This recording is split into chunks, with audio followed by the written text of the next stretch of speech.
Halo guys, apa kabar? Bagaimana sih trading Anda selama ini? Saya berharap sesuai harapan ya. Oke teman-teman, melalui kesempatan ini saya ingin mengajak Anda untuk satu minggu. Mari kita siapin waktu sekitar 10-15 menit lah kurang lebih ya. Untuk apa teman-teman? Untuk merenung kembali bagaimana sih sebagai seorang trader yang sejati harusnya. Sebab apa? Sebab saya seringkali menemukan ketika seseorang terjun di dalam dunia trading, maka yang muncul dalam jiwanya adalah gejolak ya. Muncul gejolak antara fear dan greedy, antara ketakutan dan ketamakan ya. Sehingga ini kalau kita tidak hati-hati ya, ini justru bisa berakibat buruk buat kita sebagai trader teman-teman. Nah, oleh sebab itu, saya mencoba membuat renungan setiap hari Minggu. Tujuannya apa, teman-teman? Pertama, tujuannya adalah mengingatkan saya kembali sebagai seorang trader, ya, untuk selalu bisa berhati-hati sehingga kita bisa kembali menjadi seorang attitude sejati. Nah, tentu prinsip saya itu belum tentu cocok dengan prinsip teman-teman. Nggak apa-apa, ya. Jadi kalau yang baik teman-teman ambil, kalau tidak, ya enggak apa-apa gitu ya, karena setiap orang tentu punya prinsip dan punya pilihannya sendiri-sendiri ya. Namun kalau teman-teman merasa ini cocok, silakan dilaksanakan saja. Oke, tujuannya apa teman-teman? Saya berharap melalui renungan mingguan ini, saya berharap kita tetap bisa bertahan di dalam keseimbangan antara material dan spiritual, antara keseimbangan jasmani dan keseimbangan rohani, antara ambisi dan solusi. Kemudian yang paling penting adalah teman-teman, antara hayalan dan kenyataan. Nah, sehingga kita dengan merenung, kita akan kembali bisa mengingatkan kita. Oke teman-teman, mari kita saksikan renungan minggu ini. Halo teman dan sahabat trader dan juga non-trader tentunya. Jadi untuk Anda yang setia di channel saya ini, apa kabar? Dan saya berharap tentu Anda cukup bahagia ya selama menikmati libur 1-2 minggu ini ya. Dan meskipun ada sebagian besar dan saya tahu mungkin sangat merindukan keluarga besar karena nggak bisa pulang.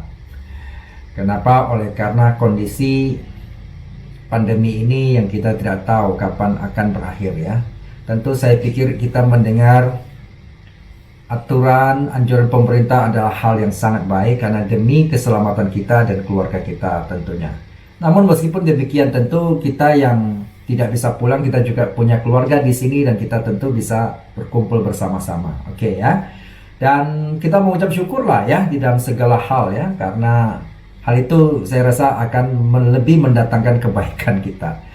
Baik, teman-teman, untuk Anda pendatang baru di channel saya ini, ya kalau tidak keberatan Anda boleh subscribe supaya Anda bisa mendapatkan video-video renungan wisdom setiap minggu jam 10 pagi diluncurkan ya.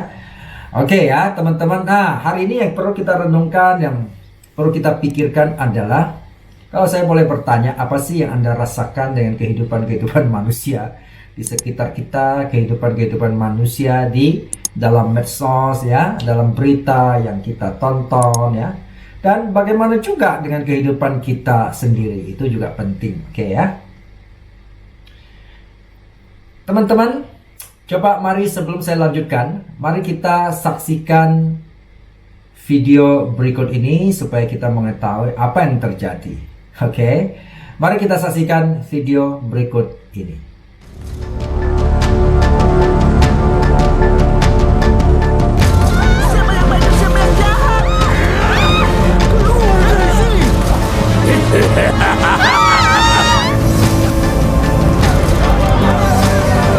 Selesaikan tugas yang sudah kita mulai.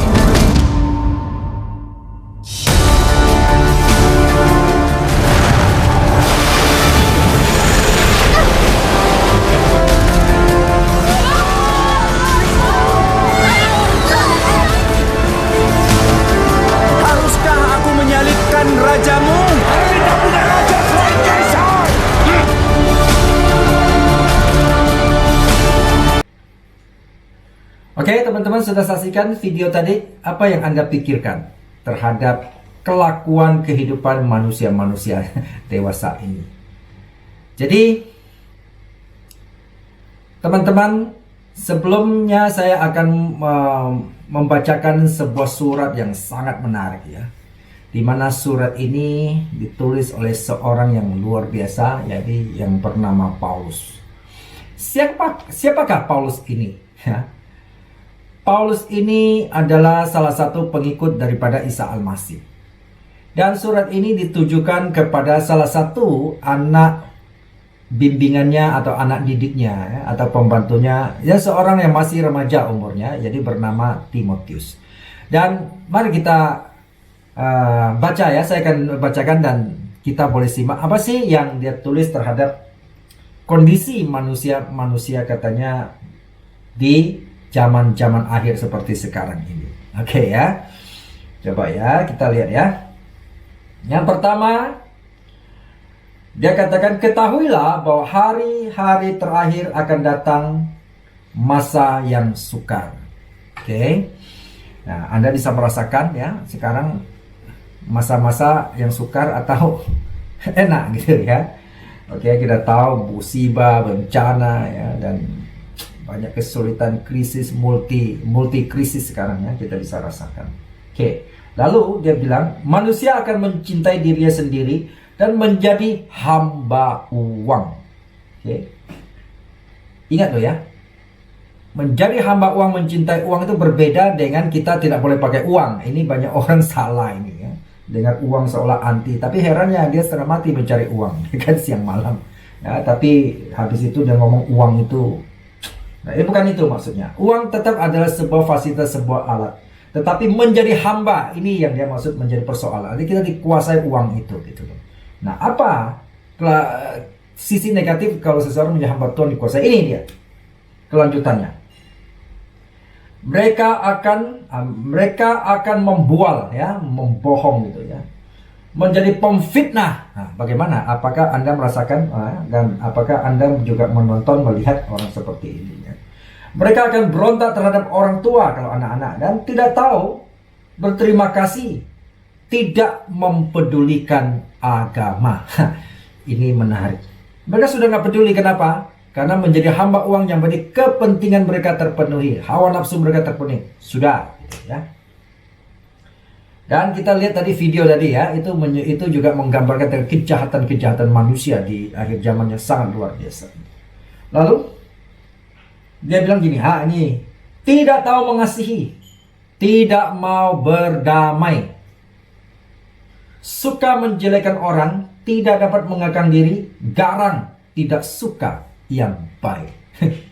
Ini luar biasa ya. Dewasa ini ada banyak orang merasa mengklaim dirinya orang saleh, tapi sayangnya kelakuannya ya, tutur katanya justru salah melulu gitu, ya. Jadi inilah yang terbolak-balik ya. Kalau saya melihat, saya nggak tahu apa yang saudara lihat ya. Dia tiap hari merasa dirinya saleh tapi kelakuannya salah terus. Oke, kita lanjut. Suka mengkhianat, tidak berpikir panjang. Ya, ini menggambarkan situasi sekarang. Berlagak tahu ya, ini sok tahu lah artinya ya. Lebih menurut hawa nafsu daripada menurut Tuhan pencipta ya. Jadi secara lahir ya mereka menjalankan ibadah mereka, ya mereka menjalankan ibadah. Tetapi pada hakikatnya mereka memungkiri kekuatannya, gitu loh, ya. Apa sarannya? Dia bilang jauhilah mereka itu. Nah, kita jauhilah orang-orang, dan kita tahu selama ini terkesan apa itu ya, maling teriak maling begitu. Ya, dia sendiri pemfitnah, dia sendiri bikin hoax, dia bilang orang lain bikin hoax. Ya. Aduh, ya, kemudian banyak pembohongan, pembual-bualan gitu ya. Aduh, sangat menjijikan itu kalau saya lihat ya. Dan ya kita hanya bisa berserah sama Tuhan ya, karena dia bertanggung jawab sama Tuhan. Kita hanya bisa mendoakan mereka saja ya, supaya mereka ya berpikir dan introspeksi dirilah ya, kalau kita ingin mengatakan supaya mereka bertobat begitu. Oke. Makanya di sini katakan kalau mereka tetap begitu nggak mau berubah, ya kita jangan mendekati mereka, jauhlah mereka, kata surat Paulus ini. Sebab di antara mereka terdapat orang-orang yang menyelundup ke rumah orang lain dan menjerat perempuan-perempuan lemah yang syarat dengan dosa dan dikuasai oleh berbagai-bagai hawa nafsu.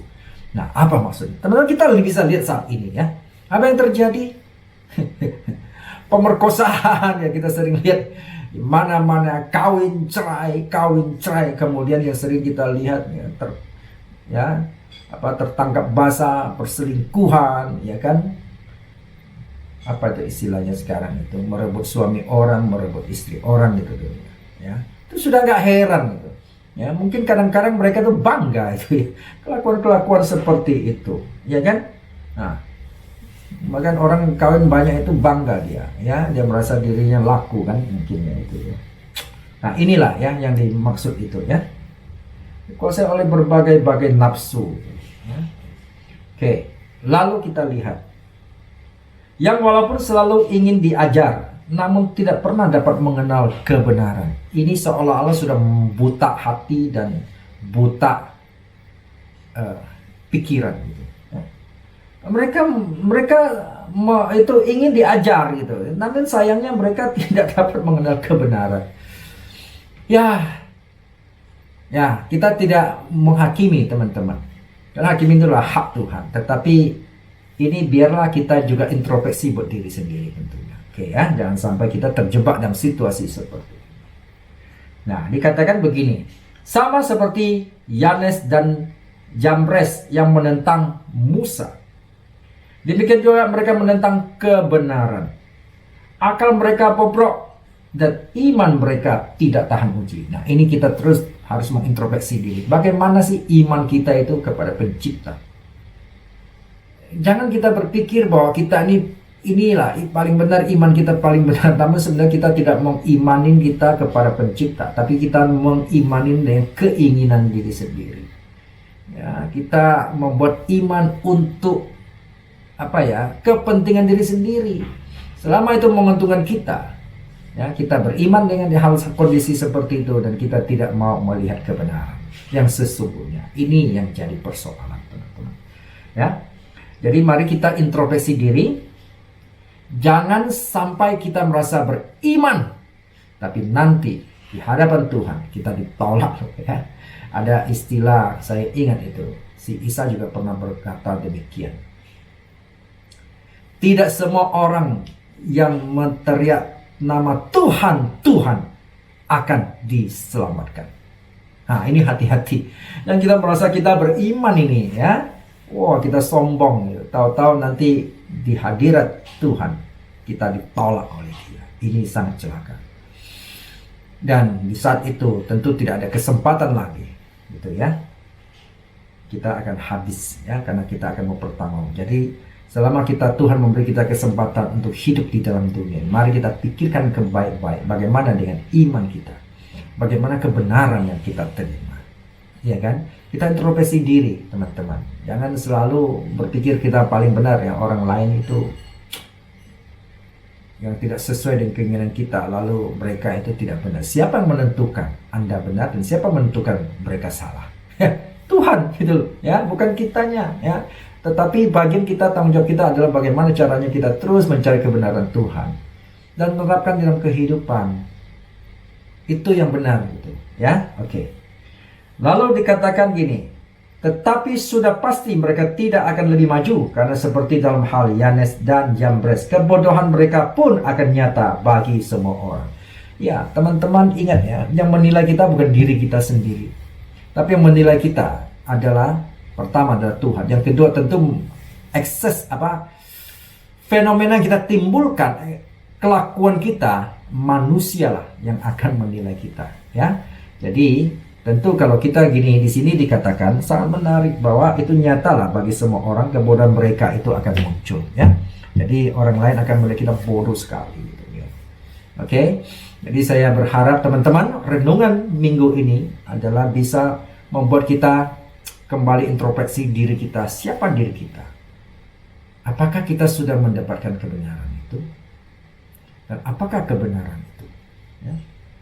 Dan apakah kita sudah pikirkan, sudah bedakan belum apa yang kita lakukan itu sebenarnya atas dasar keinginan kita, egoisan kita, atau keinginan pencipta yang ingin kita lakukan selama kita masih hidup di dunia ini.